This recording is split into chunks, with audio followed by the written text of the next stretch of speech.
ولا يأتل أولو الفضل منكم والسعة أن يؤتوا أولي القربى والمساكين والمهاجرين في سبيل الله وليعفوا وليصفحوا ألا تحبون أن يغفر الله لكم والله غفور رحيم.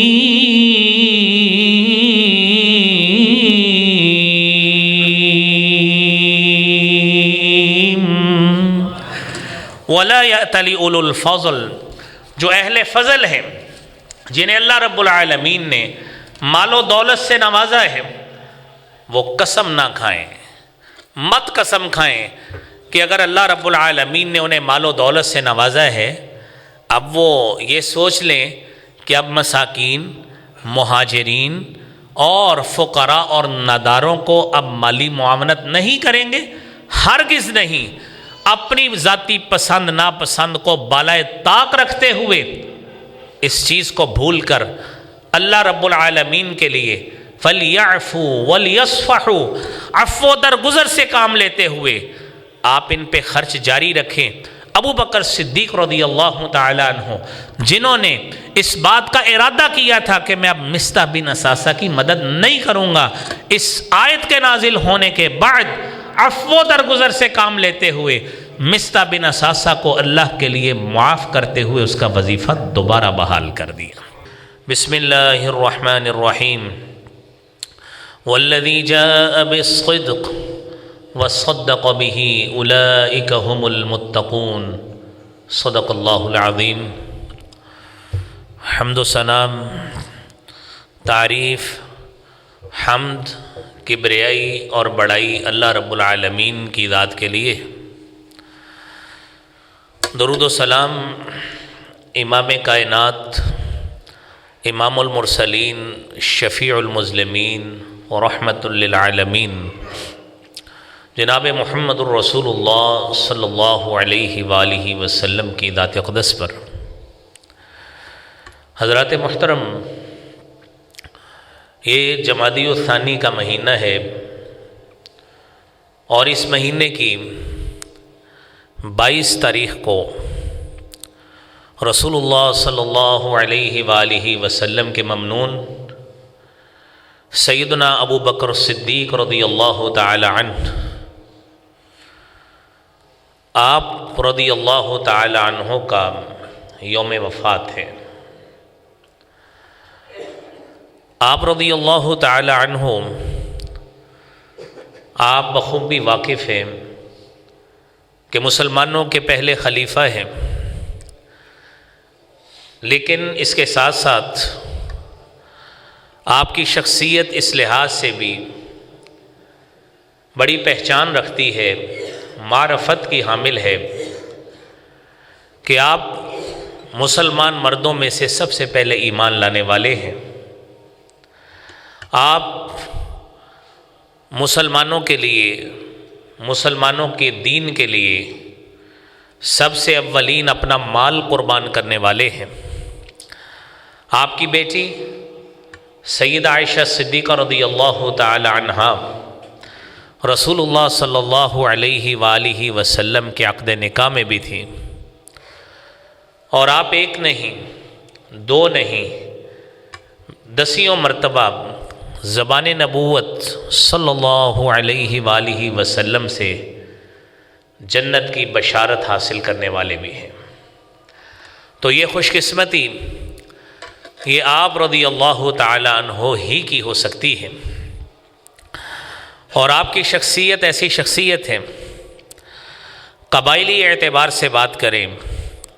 خاندان کے اعتبار سے بات کی جائے تو آپ کا تعلق بنو تمیم سے ہے. نبی کریم صلی اللہ علیہ وآلہ وسلم کے ساتھ آپ کے اس قبیلے کا جو تعلق ہے وہ چھٹی پشت پر آپ کے ساتھ جا ملتا ہے. رسول کریم صلی اللہ علیہ وآلہ وسلم کے اعلان نبوت سے قبل بھی آپ کی دوستی جناب رسول اقدس صلی اللہ علیہ وآلہ وسلم کے ساتھ موجود تھی، اور آپ کی شخصیت کو یہ کمال حاصل ہے کہ زمانہ جاہلیت میں بھی جب ابھی اعلان نبوت آپ صلی اللہ علیہ وسلم نے نہیں کیا، تو اس وقت بھی آپ کی جو زندگی ہے وہ اس پاک بازی میں گزری ہے کہ ابو بکر صدیق رضی اللہ تعالی عنہ خود بیان کرتے ہیں کہ اللہ کی قسم، جب سے میں نے زندگی میں ہوش سنبھالی ہے، نہ میں نے کبھی شراب پی ہے، نہ میں نے کبھی بدکاری کی ہے۔ یہ وہ زمانہ تھا کہ جس زمانے میں یہ چیزیں نہ گناہ سمجھی جاتی تھیں، نہ اس کو معیوب سمجھا جاتا تھا، لیکن اس کے باوجود جس زمانہ میں آپ نے زندگی گزاری ہے، نبی کریم صلی اللہ علیہ وآلہ وسلم نے جب اعلان نبوت فرمایا ہے تو آپ صلی اللہ علیہ وآلہ وسلم کی عمر تقریباً 40 برس تھی۔ ابو بکر صدیق رضی اللہ تعالی عنہ آپ سے 2 سال چھوٹے تھے، لیکن کمال جوانی میں بھی اپنے آپ کو ان برائیوں سے دور رکھنا، یہ خاصیت تھی تو جناب سیدنا ابو بکر صدیق رضی اللہ تعالی عنہ کی۔ اور سیدنا ابو بکر صدیق رضی اللہ تعالی عنہ کی شخصیت ایسی شخصیت ہے کہ نبی کریم صلی اللہ علیہ وآلہ وسلم نے آپ کے لیے صدیق کا لقب بھی آپ رضی اللہ تعالی عنہ کو تفویض کیا، اور قرآن کریم میں سورہ زمر میں اس بات کی شہادت موجود ہے، جس پر اکثر مفسرین اس بات کی شہادت دیتے ہیں، والذی جاء بالصدق وصدق به اولئک هم المتقون۔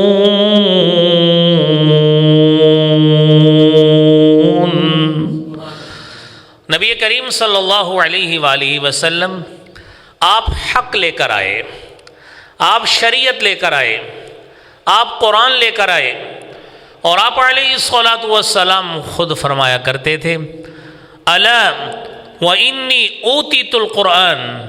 مجھے قرآن دیا گیا ہے، ومثلہ معہ،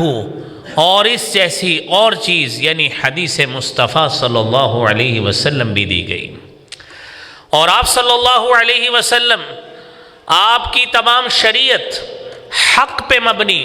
سچ پہ مبنی، وَأَنزَلْنَا إِلَيْكَ الْكِتَابَ بِالْحَقِّ مُصَدِّقًا لِمَا بَيْنَ يَدَيْهِ مِنَ الْكِتَابِ وَمُهَيْمِنًا عَلَيْهِ، آپ کی آنے والی شریعت جس کی یہ خاصیت ہے، اپنے سے پہلے آنے والی کتب کی تصدیق بھی کرتی ہے، ان کی نگہبانی بھی کرتی ہے۔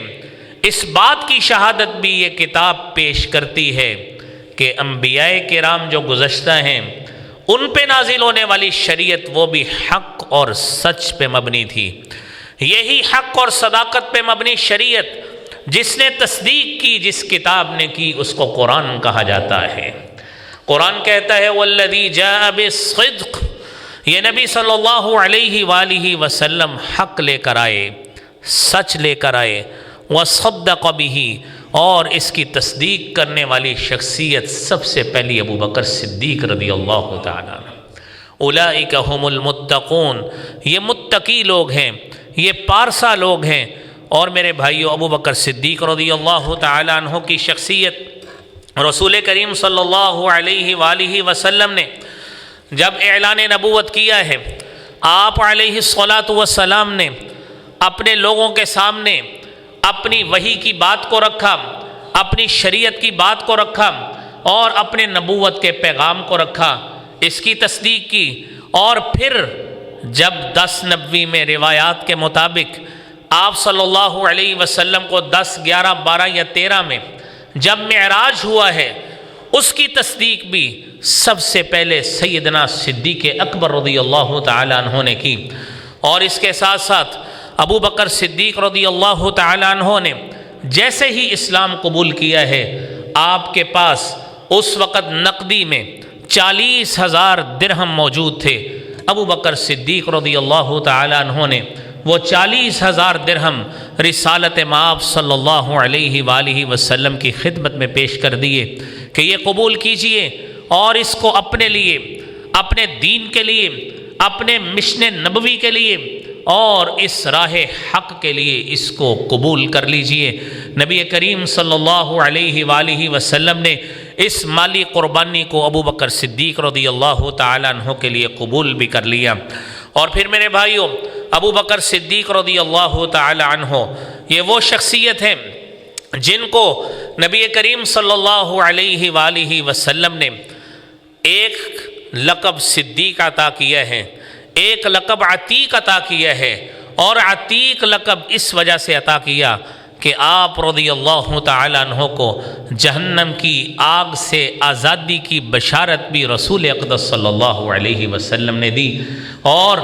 آپ کو یہ بشارت دی گئی جہنم کی آگ سے آزادی پانے کا شرف، یہ لقب، یہ منقبت بھی حاصل ہوئی تھی ابو بکر صدیق رضی اللہ تعالیٰ عنہ کو حاصل ہوئی۔ اور پھر میرے بھائیوں، سیدہ عائشہ صدیقہ رضی اللہ تعالیٰ عنہا بیان کرتی ہیں کہ ایک دن میرے باپ ابو بکر صدیق رضی اللہ تعالیٰ عنہ تشریف لائے، نبی کریم صلی اللہ علیہ وآلہ وسلم نے فرمایا انت عتیق اللہ من النار فیومئذ سمی عتیقا۔ آپ صلی اللہ علیہ وسلم نے جب آپ کے لیے یہ بات فرما دی کہ اللہ رب العالمین نے آپ کو جہنم کی آگ سے آزادی دے دی ہے، اس دن سے آپ کا نام صدیق کے ساتھ عتیق بھی رکھ دیا گیا۔ میرے محترم بھائیوں، ابو بکر صدیق رضی اللہ تعالیٰ عنہ کے حوالے سے نبی کریم صلی اللہ علیہ وآلہ وسلم نے آپ نے خود یہ ارشاد فرمایا کہ میرے اوپر احسانات کرنے میں ما لأحد عندنا ید الا وقد کافیناہ ما خلا ابا بکر فإن له عندنا یدا یکافئہ اللہ بہ یوم القیامہ۔ ابو بکر صدیق رضی اللہ تعالیٰ عنہ نے جتنے لوگوں نے بھی احسان کیے ہیں، سب سے زیادہ اگر مدد کی ہماری اس مشن میں تو جتنی ابو بکر صدیق نے کی ہے، اتنی زیادہ کسی نے مدد نہیں کی، اتنا زیادہ کسی نے ہاتھ نہیں بٹایا۔ اور آپ علیہ الصلاۃ والسلام نے یہ بھی فرمایا وما نفعنی مال قط ما نفعنی مال ابی بکر، اور جتنا مال کے حوالے سے نفع مجھے ابو بکر صدیق رضی اللہ تعالیٰ عنہ نے دیا ہے، اتنا زیادہ مالی نفع بھی مجھے میرے صحابہ کرام سے کسی سے نصیب نہیں ہوا جتنا ابو بکر صدیق سے نصیب ہوا ہے۔ اور اسی لیے میرے محترم بھائیوں، نبی کریم صلی اللہ علیہ وآلہ وسلم نے آپ کی اس قربانی کو، اس کو قبول کرتے ہوئے ہمیشہ آپ رضی اللہ تعالیٰ عنہ کے ممنون بھی رہے ہیں۔ اور ابو بکر صدیق رضی اللہ تعالیٰ عنہ کی یہ خاصیت ہے کہ آپ علیہ الصلاۃ والسلام نے ان 10 خوش نصیب لوگوں کو اپنے صحابہ کرام میں جن کو جنت کی بشارت عطا فرمائی ہے، ان میں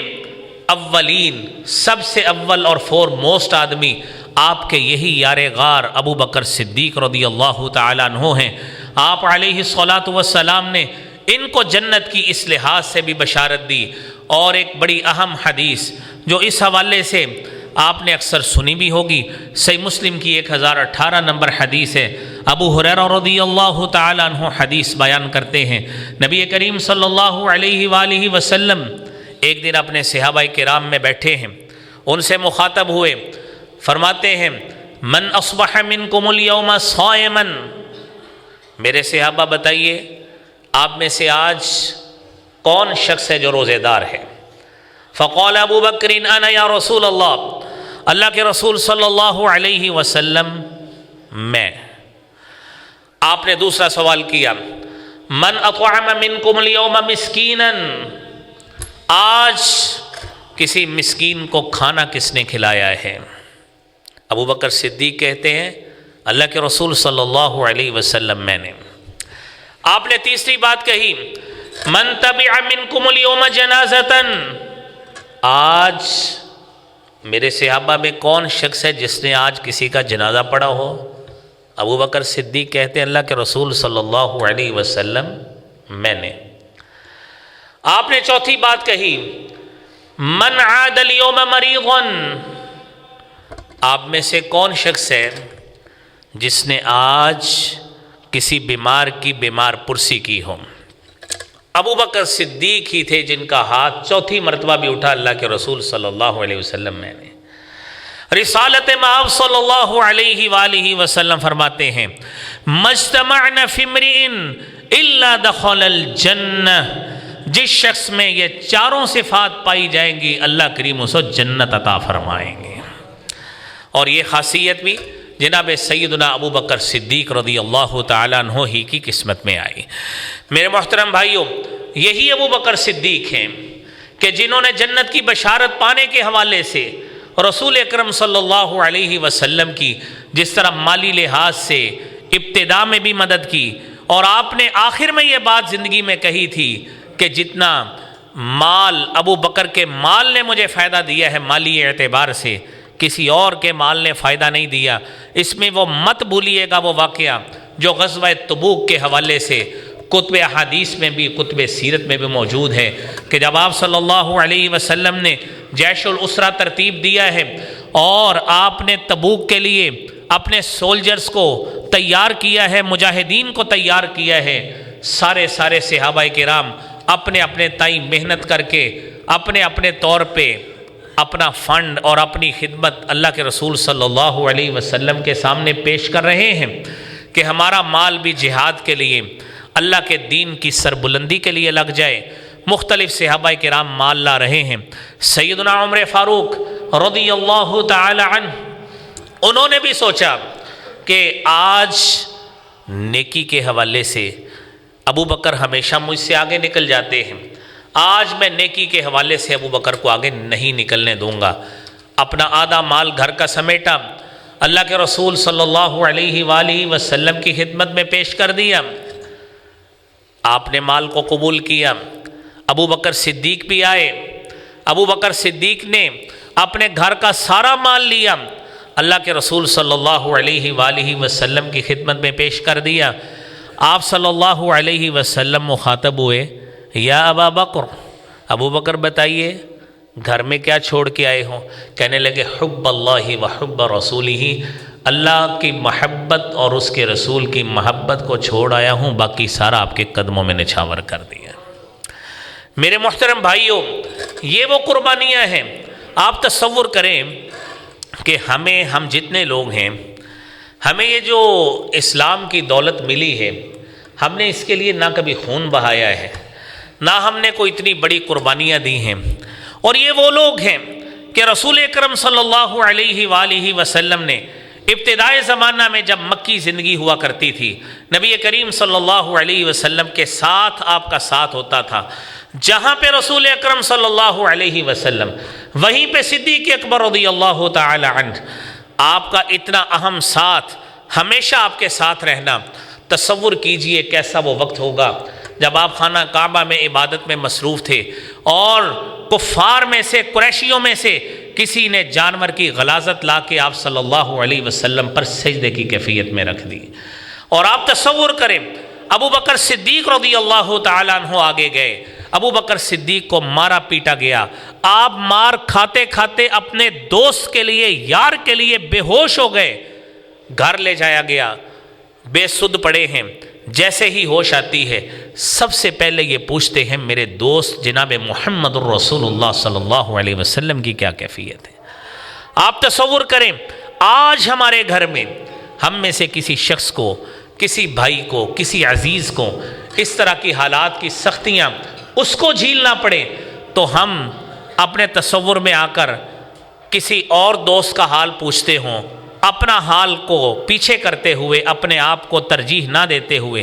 گھر والے سوچیں گے کیسا عجیب آدمی ہے کہ اس کی اپنی کیفیت دیکھیں، اس کو اپنے حال کا تو کوئی فکر نہیں ہے، یہ حال اب بھی اپنے دوست، یار اور عزیز کا پوچھتا جا رہا ہے۔ آپ وہ تصور کریں کہ کیسا وہ وقت ہوگا کہ جب ابو بکر صدیق رضی اللہ تعالیٰ عنہ کی کبھی کبھار تھوڑی سی آنکھ کھلتی ہوگی، کبھی کبھار ہوش آتا ہوگا، انہوں نے اپنے حال اور کیفیت کے بارے میں بتانے کی بجائے استفسار یہ کیا کہ بتائیے میرے یار جناب محمد الرسول اللہ صلی اللہ علیہ وسلم کا کیا حال ہے۔ میرے محترم بھائیوں، تفاسیر کی کتابوں میں بڑے واقعات ایسے موجود ہیں جو بیان کیے جا سکتے ہیں، اور سیدنا ابو بکر صدیق اور جناب رسول اقدس صلی اللہ علیہ وآلہ وسلم کا ساتھ دیکھیے۔ جب نبی کریم صلی اللہ علیہ وآلہ وسلم نے ہجرت کے موقع پر اپنے دوست ابو بکر صدیق رضی اللہ تعالیٰ عنہ کو ساتھ لیا، قرآن کریم نے اس واقعے کو پکچرائز یوں کیا ہے، وَإِذْ يَمْكُرُ بِكَ الَّذِينَ كَفَرُوا لِيَقْتُلُوكَ أَوْ يُخْرِجُوكَ وَيَمْكُرُونَ وَيَمْكُرُ اللَّهُ وَاللَّهُ خَيْرُ الْمَاكِرِينَ۔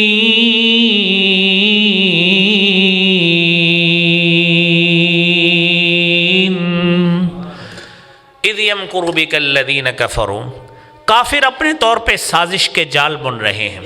لِيُثْبِتُوكَ لِيَقْتُلُوكَ لِيُخْرِجُوكَ، آپ کو قتل کر دیں، قید کر دیں، جلا وطن کر دیں۔ ایک طرف یہ، اور دوسری طرف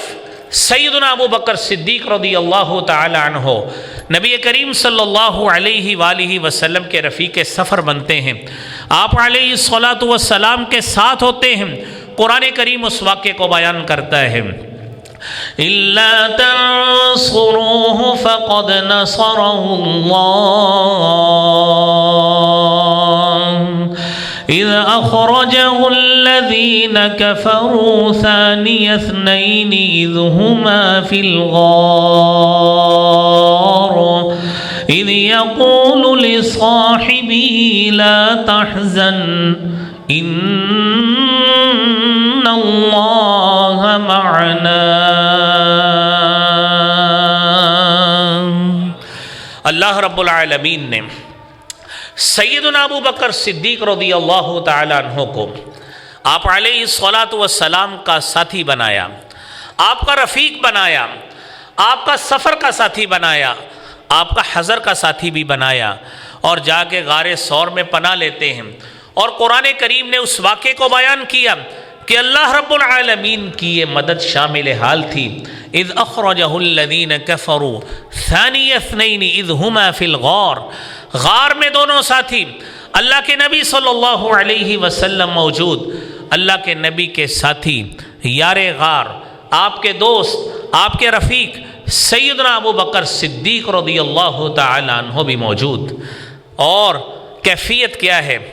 پریشانی کی کیفیت، کفار کی آواز سن رہی ہے کہ یہ تو اوپر موجود ہیں، اگر کسی نے ذرہ برابر بھی نیچے دیکھ لیا ہمارے اوپر نظر پڑ جائے گی۔ نبی کریم صلی اللہ علیہ وآلہ وسلم اپنے ساتھی کو، اپنے دوست کو، اپنے رفیق کو اس بات کی تسلی دے رہے ہیں کہ لا تحزن، میرے ساتھی، میرے دوست، غم مت کیجئے، ڈریے مت، ان اللہ معنا، اللہ رب العالمین ہمارے ساتھ ہے، انشاءاللہ ہمیں کسی قسم کی تکلیف اس حوالے سے کافروں سے نہیں پہنچے گی۔ میرے محترم بھائیوں، یہ کیفیت ادھر موجود، دوسری طرف ابو جہل سیدھا ابو بکر صدیق رضی اللہ تعالیٰ عنہ کے گھر میں پہنچتا ہے، سیدہ اسماء رضی اللہ تعالیٰ عنہا جو سیدہ عائشہ کی بہن ہیں،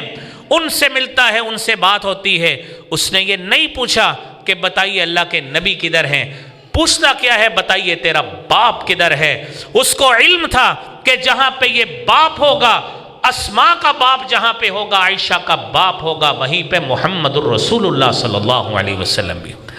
میرے محترم بھائیوں، یہ ساتھ نبی کریم صلی اللہ علیہ وآلہ وسلم کا عائشہ صدیقہ رضی اللہ تعالیٰ عنہ کے ساتھ، یا آپ کی رفاقت ابو بکر صدیق رضی اللہ تعالیٰ عنہ کے ساتھ، یہ کمٹمنٹ دیکھیے کہ کفار بھی اس کا اعتراف کر رہے ہیں، اور کیوں نہ کرتے۔ اللہ رب العالمین نے قرآن میں جو تذکرہ کیا ہے، کئی اعتبار سے کیا، یہ 3-4 مقامات ابو بکر صدیق رضی اللہ تعالیٰ عنہ کے حوالے سے سنیے۔ وَاللَّيْلِ إِذَا يَغْشَى وَالنَّهَارِ إِذَا تَجَلَّى وَمَا خَلَقَ الذَّكَرَ وَالْأُنثَى إِنَّ سَعْيَكُمْ لَشَتَّى فَأَمَّا مَنْ أَعْطَى وَاتَّقَى وصدق بالحسنى۔ اللہ رب العالمین نے سیدنا ابو بکر صدیق رضی اللہ تعالی عنہ کی جو کئی مختلف اینگل سے کئی زاویوں سے صفات بیان کی ہیں، اس میں یہ ایک صفت یہ اللہ تعالیٰ رات کی قسم کھا کے دن کی قسم کھا کے یہ بات کرتے ہیں وَمَا خَلَقَ الذَّكَرَ وَالْأُنثَى، اور اس ذات کی بھی قسم جو اس نے مرد و خاتون کو پیدا کیا، إِنَّ سَعْيَكُمْ لَشَتَّى، تمہاری سب کی کوششیں نیکی کے اعتبار سے مختلف ہیں، کسی کی نیکیاں کسی طرح ہے، کسی کی کسی طرح، لیکن یاد رکھیے اما من اعطى، کہ جو اللہ کے راستے میں عطا کرتا ہے، دیتا ہے، واتقى، اللہ سے ڈرتا بھی ہے، وصدق بالحسنى، اور نیکی کے ساتھ تصدیق بھی کرتا ہے، فَسَنُيَسِّرُهُ لِلْيُسْرَى، ہم اس کے لیے آسانیوں والی زندگی کا سامان پیدا کریں گے، اور یہ وہ جس کو یہ ساری زندگی کی آسانی ملے گی، جو عطا کرتا ہے، اللہ کے راستے میں مال دیتا ہے، اس کے سب سے پہلے مصداق سیدنا ابو بکر صدیق رضی اللہ تعالی عنہ ہیں۔ اور میرے محترم بھائیوں، دوسری بات غار کے حوالے سے جو ابھی آپ نے آیت سنی، اور تیسرا وہ مقام 5 ہجری کی بات ہے، غزوہ بنی مستلق ہوا ہے، اور غزوہ بنی مستلق کے بعد ام المومنین سیدہ عائشہ صدیقہ رضی اللہ تعالی عنہا پہ بدکاری کی تہمت لگائی کافروں اور منافقین نے مل کر، اور اس میں بدقسمتی سے کچھ سادہ لو مسلمان بھی اس کا حصہ بن گئے۔ ابو بکر صدیق رضی اللہ تعالیٰ عنہ کے قریبی عزیز جس میں مصطح بن اساسہ بھی تھے، انہوں نے بھی اس تہمت کے اس واقعے کا حصہ اپنے آپ کو بنا لیا، اور ابو بکر صدیق رضی اللہ تعالیٰ عنہ غنی آدمی تھے، سخی آدمی تھے، مال و دولت انہوں نے جس طرح ہمارے ہاں لوگ منتھلیاں لگائی ہیں، کسی نے ہفتہ وار کسی کا وظیفہ لگایا ہے، ابو بکر صدیق رضی اللہ تعالیٰ عنہ نے مصطح بن اساسہ کا بھی وظیفہ مقرر کیا ہوا تھا۔ اب جب پتہ لگا کہ میری بیٹی سیدہ عائشہ صدیقہ پہ تہمت لگی ہے، اور ان تہمت لگانے والوں میں جو بڑے کردار ہیں عبداللہ بن ابی ہیں، کفار بھی ہیں، سادہ لو مسلمانوں میں حسان بن ثابت بھی ہیں، حمنہ بنت جحش بھی ہیں، مصطح بن اساسہ بھی ہیں، تو سوچ لیا کہ میں اب جو اس کو وظیفہ دیتا ہوں نا، میں اب اس کو وظیفہ نہیں دوں گا۔ اللہ رب العالمین نے، آپ تصور کیجئے، قرآن تو اترا کرتا تھا میرے محترم بھائیوں کلی طور پہ مومنوں کی صفات کے لیے، کلی طور پر مومنوں کی اصلاح کے لیے، لیکن اللہ رب العالمین نے اس وقت واحد مخاطب اس میں ابو بکر صدیق رضی اللہ تعالیٰ عنہ کے لیے یہ آیت کریمہ نازل کی، وَلَا يَأْتَلِ أُولُو الْفَضْلِ مِنْكُمْ وَالسَّعَةِ أَنْ يُؤْتُوا أُولِي الْقُرْبَى والمساكين والمهاجرين في سبيل الله وليعفوا وليصفحوا ألا تحبون أن يغفر الله لكم والله غفور رحيم۔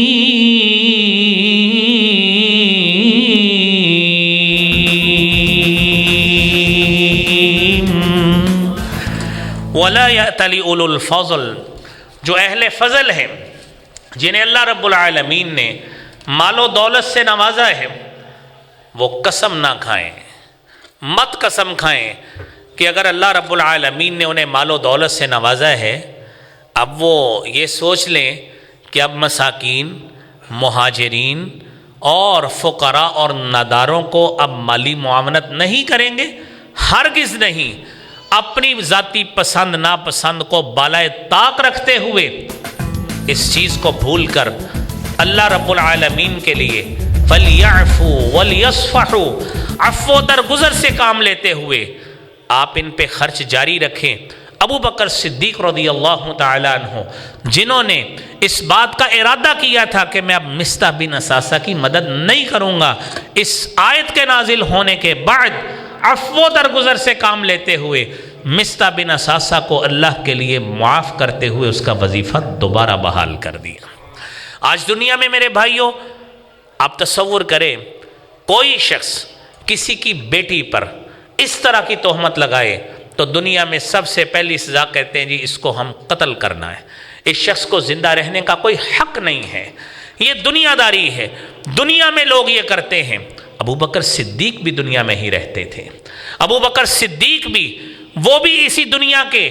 افضل البشر بعد الانبیاء تھے۔ اللہ رب العالمین نے سیدنا ابو بکر صدیق رضی اللہ تعالیٰ عنہ کو جو شرف اور منقبت سے نوازا تھا، زبان نبوت سے ایک مرتبہ نہیں 10 مرتبہ